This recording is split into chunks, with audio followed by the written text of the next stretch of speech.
Trending online ang veteran comedian at TV host si Joey De Leon.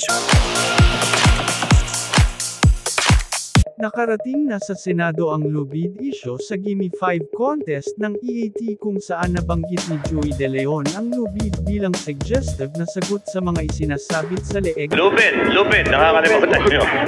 Hindi naman malaman ni Senator Jinggoy Estrada ang violation sa lubid issue, dahil hindi nga siya nakapanood visually ng naturang segment. Lubid, nakalimutan ninyo bulalas ni Joey na may halong pagbibiro. Ano ba yun? May masama ba sinabi dun?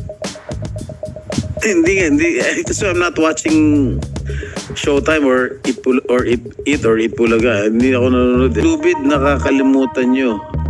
So ano ibig sabihin nun? Ayon naman kay MTRCB Chairman Lala Soto, voluntarily pumunta sa MTRCB ang EAT production upang makipag-usap, kasabay na rin ng pagbigay ng letter of apology.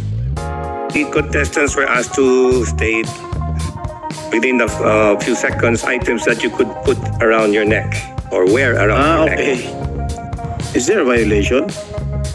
The EAT production voluntarily appeared before the MTRCB the very next day with an apology letter to enter into a dialogue with Attorney Cases, the chairman of the Adjudication Committee. You also submitted an apology letter